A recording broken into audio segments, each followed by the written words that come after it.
Buenas, buenas. Mi nombre es Ayelen Correa.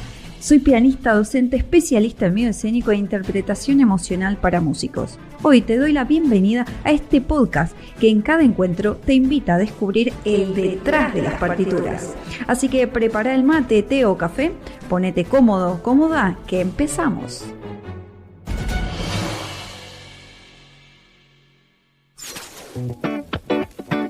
Buenas, bienvenidos a este nuevo episodio. Por acá un día gris en Italia, un poco lluvioso, pero acá firmes con un matecito calentito de por medio. Hoy un hermoso tema, los pensamientos, y te voy a contar un poco más, a ver qué te parece.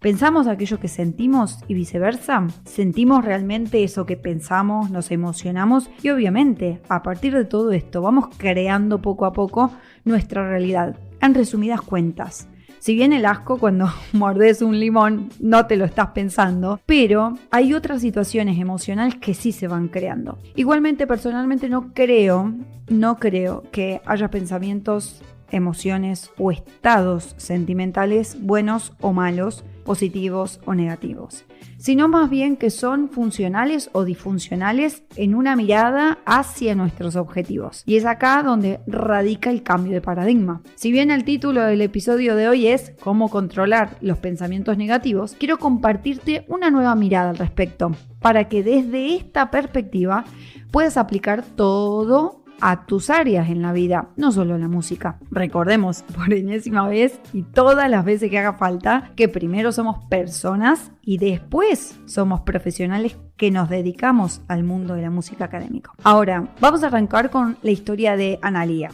La verdad es que quiero llevártelo a una situación concreta, a una cotidianidad, para que vos lo puedas entender de una manera simple, concreta, llana. Y vamos a abordarlo desde la historia de Analía. ¿Arrancamos?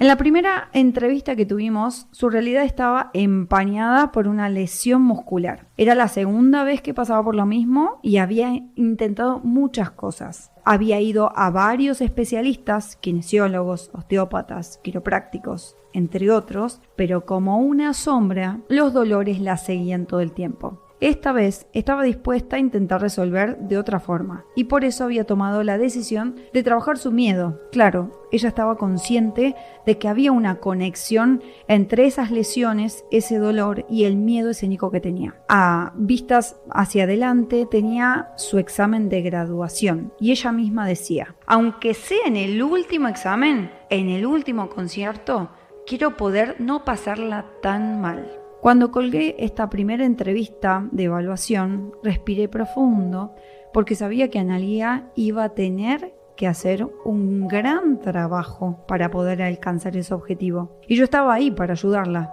Ella me había elegido para eso. Había que trazar un camino, pero tenía que tener opciones variables. Porque si alguna situación se complicaba o no salía como esperábamos, teníamos que usar plan B, C y B y todas las letras que hubiera por ahí.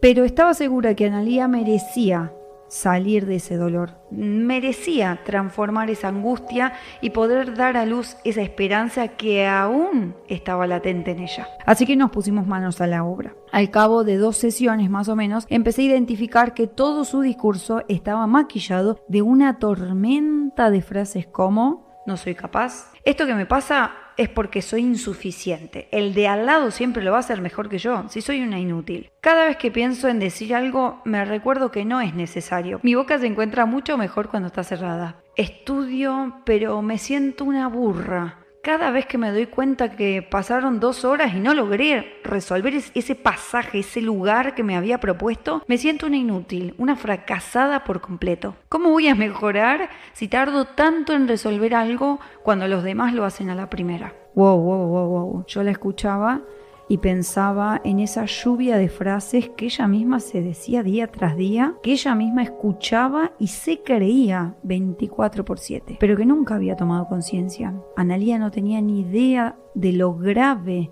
que era estar diciéndose todo eso. Así que le propuse que se grabe en las sesiones de estudio para que podamos evaluar su diálogo interno, que se anote esas frases que cada vez que aparecían en sus pensamientos o incluso a viva voz, porque ella me comentaba que solía hablarse mientras que estudiaba, así que le dije, aprovechemos eso, grábate, pero no te juzgues. Anótalo, escribilo, regístralo, pero sin juzgarte. Ese fue el primer paso que dimos. Le iba explicando que necesitábamos registrar ese diálogo interno, conocerlo y analizarlo para después poder generar una estrategia para cambiarlo. Después de 10 días más o menos me compartió todo ese material y yo no te puedo contar lo que fue eso.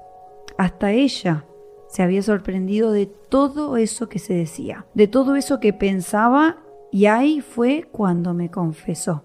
No sé por qué me digo todas estas cosas. No se las diría ni a mi peor enemigo. Y se rió cuando terminó y nos reímos juntas. Claro, uno también se puede reír de sus propias desgracias. Esa es un poco la función del chiste, ¿no? De la alegría y de la camaradería. Hacer un poco más llevadero eso que nos pasa, pero sin quitarle la seriedad que amerita, porque era un tema serio. Poco a poco fui identificando que las frases iban ligadas a sus emociones, a sus estados emocionales, y lo fue registrando. Escucha. Me siento obligada a demostrar mi nivel y eso me genera ansiedad. Cada vez que voy a las clases de instrumento, pienso que si no demuestro que generé avances musicales, soy insuficiente. En mis sesiones de estudio, me obligo a quedarme sentada tocando la cantidad de horas que planifiqué, porque si no, pienso que soy una irresponsable. Esto es lo que había anotado. Entonces, al identificarlo, Analía lo que hizo fue dar el primer paso, ser consciente, visibilizar eso que le pasaba. Lo siguiente que teníamos que trabajar era la aceptación, sin juzgar, sin evaluar y sin dictaminar como bueno o malo, negativo o positivo.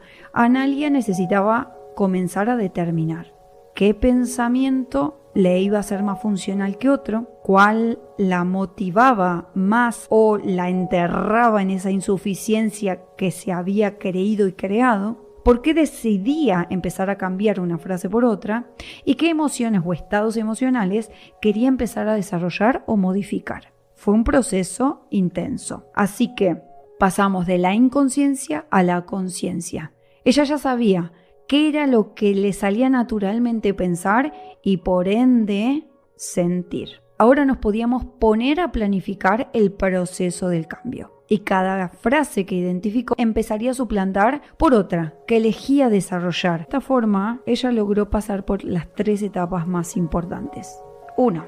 Visibilizar eso que la dañaba, eso que le disgustaba y con lo que no estaba conforme. 2. Aceptar que necesitaba un cambio y una ayuda externa porque sola hasta el momento no había podido. Y 3. Decidir qué iba a hacer con eso de lo que ahora era consciente.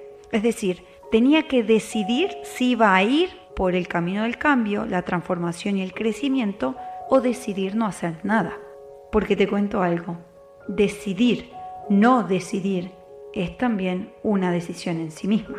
Entonces Analía tuvo su concierto de recital, te cuento, la semana pasada. Después de todo este proceso, te imaginarás que ella decidió poner manos a la obra ya desde un inicio. Y estaba tan emocionada que me escribió, me mandó audios, me agradeció tanto por ese disfrute, por poder haberlo pasado bien y vuelto a conectar con la música. Claro, ella estuvo con un proceso enorme de transformación. Sin embargo, ella se merecía festejar su propio logro y había hecho otro inconsciente. No lo estaba festejando ella por ella misma, sino que estaba volviendo a generar que el mérito era de otro y no era de ella. Pero ella se merecía festejar su logro. Y es ahí cuando le mandé un audio. Hola Analía, qué emoción. Me alegro tanto por este increíble logro que has alcanzado. Me alegro tanto, pero tanto que hayas vuelto a disfrutar y a conectar con la música. Trabajamos una barbaridad para todo esto y has hecho un tremendo trabajo. Pero, Analía, el logro no es mío, el logro es tuyo. Y no es gracias a mí, es gracias a vos y a todo tu tremendo trabajo que hayas logrado todo esto. Así que reconocete que este logro es tuyo. El esfuerzo, el proceso y todo el cambio que venís haciendo es tuyo. Disfrutalo, sentite orgullosa y merecedora de este momento increíble que estás pasando, porque vos sos la que diste el paso para que yo te pudiera acompañar. Pero te repito, el mérito no es mío, el mérito es tuyo.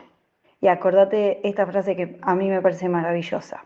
Las semillas crecen solo si están en tierra fértil. Y hoy celebra vos. Celebremos juntas, pero sos vos, esta maravillosa flor que muestra los pétalos al sol. ¡A festejar, Ana! Por fin volviste a disfrutar. Te mando un tremendo, fuerte abrazo a la distancia. El ejemplo de Ana es el ejemplo de varios músicos y músicas que se acercan a trabajar sus displaceres, el miedo, la vergüenza, el hastío y tantas otras emociones disfuncionales que van creando incluso sus propios pensamientos en el día tras día. Desde este lado del hemisferio estamos cerrando las etapas escolásticas con los exámenes, los conciertos, los recitales de fin de año y de fin de máster y todo eso. Pero prontamente también van a arrancar las audiciones para los ingresos. Y escuchar esos audios o leer esos mensajes de felicidad, de emoción y satisfacción de tantos, pero tantos músicos que acompaño día tras día, después de un tremendo y profundo proceso que ellos hacen, para mí es muy gratificante. Nunca, pero nunca me olvido que ellos han hecho el proceso. Yo solamente los guié.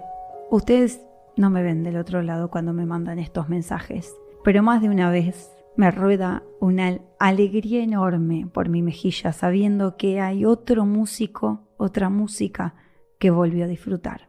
Por eso es que llevo trabajando hace muchos meses en una idea increíble, porque liberarte de todas estas trabas te lidera, te empodera y empezás a brillar de nuevo con tu propia luz. Por eso es que hoy te puedo contar con una emoción enorme de este proyecto que vengo trabajando hace rato.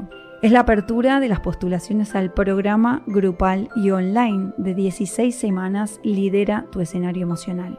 Y es acá donde plasmé toda mi experiencia, todo el trabajo con tantos músicos e incluso mi propio trabajo por detrás como especialista, como música, como pianista y como docente. Por eso hoy te vengo a invitar a sumarte a un proceso de transformación emocional, musical y profesional donde tendrás el espacio de contención seguro, cercano, transparente y honesto, donde habrá músicos como vos que están buscando reconectar con ese placer. En este programa transformacional vas a volver a conectar con todo eso y vas a desarrollar ese músculo emocional que no sabías que tenías y que poco a poco le iremos dando forma para que vuelvas a potenciarte. Así que si sos un músico que realmente pasó por estas realidades, es decir, por visibilizar el problema, aceptar que tenías un problema y estás en el punto de decidir que alguien te acompañe a transformarte, esta es tu oportunidad. Están abiertas las postulaciones para participar de este programa transformacional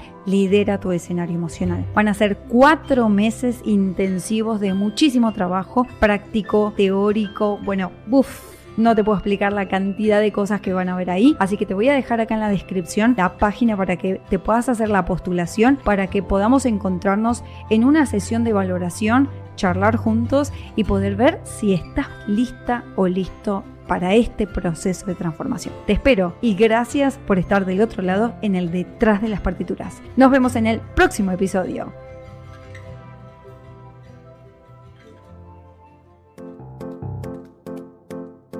Te cuento que me encontrás en las redes como ayelencorrea.música. Ahí vas a descubrir cada uno de los espacios que creé exclusivamente para vos. Nos vemos detrás de las partituras.